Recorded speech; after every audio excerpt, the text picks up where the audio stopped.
A data, gente, ganhou atenção internacional após a publicação da Declaração Universal dos Direitos dos Animais, isso em 1978.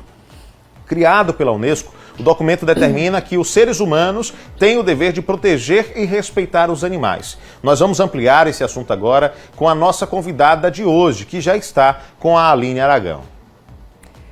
Isso mesmo, Lucas. Esse é um tema que merece bastante atenção. Aqui comigo a presidente do Instituto Sergipano de Direito Animal, a advogada Daniele Ferreira, que já está aqui para a gente ampliar ainda mais esse assunto. Aí só falando, doutora, primeiro bom dia, né? Bem-vinda aqui ao Sergipe no Ar. Bom dia, Aline. Bom dia, Lucas. Primeiramente, eu quero agradecer a oportunidade de estar aqui para falar sobre uma temática muito importante. O dia 4 de outubro vai muito além do que uma data simbólica. É um momento que nos traz a oportunidade de refletirmos sobre os direitos dos animais e a obrigação moral que temos para com eles. O vídeo, doutora Daniele, porque o Lucas levantou esse questionamento, né, de quem teria feito, foi a própria companheira, né, do cantor que fez o vídeo, divulgou nas redes sociais e depois da repercussão que teve em todo o país, eles retiraram o vídeo, né, do perfil lá do Instagram onde foi publicado. Retiraram porque viram, né, a repercussão negativa. Porque as pessoas acabam normalizando essa situação, é jogar uma coisa, é empurrar com o pé, jogar para lá, como a gente viu ali, ele chuta o animal com o pé, né? E é uma cena de maus tratos. E isso deve ser evitado. Exatamente. É muito importante a gente observar no contexto das redes sociais que cenas como essas acabam sendo normalizadas, infelizmente. Não somente aquilo que é visível nas redes sociais, mas o que a gente consegue visualizar também nas ruas. O ato de você deixar o cãozinho amarrado dia e noite no sol, sem comida, sem alimentação, sem água, o gatinho que você abandona na rua, né? O cavalo que está sendo espancado, né, nas vias públicas de maneira desnecessária, um leão que está enjaulado dentro de um circo. Então eu poderia trazer aqui inúmeros exemplos que demonstram a crueldade do homem para com o animal. E a gente tem que observar que quando a gente fala de animal, a gente está falando de um ser vivo. Parece uma coisa tão banal, né? A gente tem que explicar que o animal é um ser vivo, que ele tem sentimentos. Nós estamos falando de seres sencientes. Então o nosso olhar para com eles não tem que ser um olhar de proteção, né, de um tratamento digno, de respeito, até porque isso é uma imposição decorrente de lei.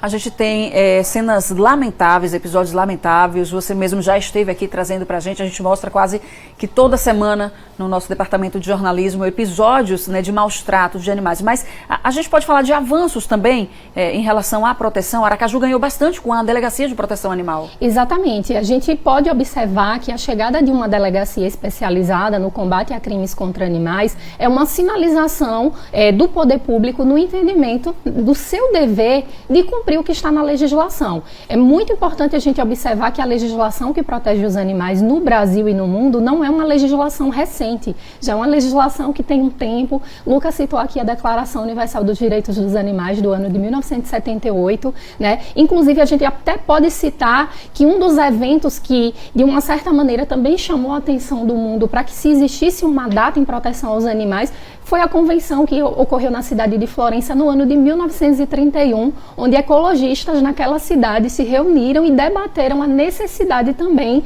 da existência de um dia que viesse realmente simbolizar essa luta pelos direitos dos animais. A legislação é antiga, como a senhora está falando, porém houve uma mudança recente, né, na punição desse tipo de crime. Sim, essa mudança ela ocorreu na Lei de Crimes Ambientais, mais necessariamente no artigo 32, que é o artigo que tipifica o crime de maus tratos, né? Essa mudança ela traz algumas polêmicas com relação à questão da punição, porque o aumento da pena ele foi apenas para os casos nos quais os cães e gatos são vítimas do crime de maus tratos. Então, para outros casos, exemplo de cavalos, de animais que não fazem parte desse ambiente doméstico, a pena ela acaba continuando a mesma, né? Então, assim, hoje a gente tem dois cenários. Para cães e gatos, quem comete o crime, a gente está falando de uma pena que vai de 2 a 5 anos de reclusão, pena de multa e ainda a proibição de guarda de animais. No caso de outros animais, a gente tem uma situação que é de uma pena de 3 meses a 1 ano, né, de detenção e multa. Eu queria entrar nessa discussão aqui também,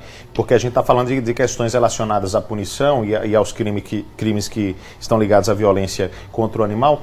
E, doutora, já existe algum tipo de punição, por exemplo, para a situação? Porque a gente sabe que no Código Penal a gente tem o crime culposo e o doloso, o com e sem intenção de ser praticado. No caso dos crimes que ainda se enquadram, né, como crimes ambientais, enfim, esse crime praticado contra o animal, existe já a modalidade do crime sem intenção? Por exemplo, se eu faço por descuido ou por algo dessa natureza, eu vou ser punido, ou não existe ainda? Me parece que até certo tempo não existia. Segue dessa forma? Porque aí fica complicado, né? Se fizer com a intenção, tudo bem, vai ser punido. Mas tem muita gente que... é um animal, né?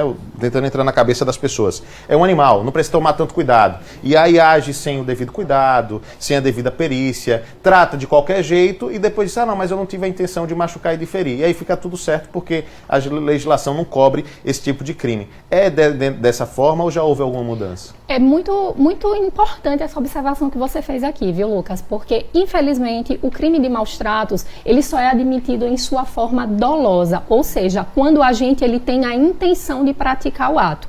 E aí fica esse questionamento nos casos onde a gente sabe que o agente ele agiu com imprudência, com imperícia, com negligência, e aí como é que vai se responsabilizar situações nas quais a gente percebe que o animal está sofrendo? Então o que a gente tem hoje para tentar, vamos dizer assim, sanar esse problema é a responsabilidade civil. É você tentar de alguma forma na seara civil responsabilizar aquele agente, mas na esfera criminal isso é muito difícil, inclusive essa é uma luta das pessoas que militam em favor dos animais, onde a gente precisa entender que toda conduta que inflija dor e sofrimento ao animal caracteriza maus tratos. Então fica muito difícil porque a gente encontra cenas brutais no dia a dia e você não consegue ali, no caso concreto, identificar se houve o dolo ou não. Então assim, isso é muito lamentável e a gente percebe que de alguma forma a impunidade nesses casos ela impera justamente porque a gente não tem um sistema de responsabilidade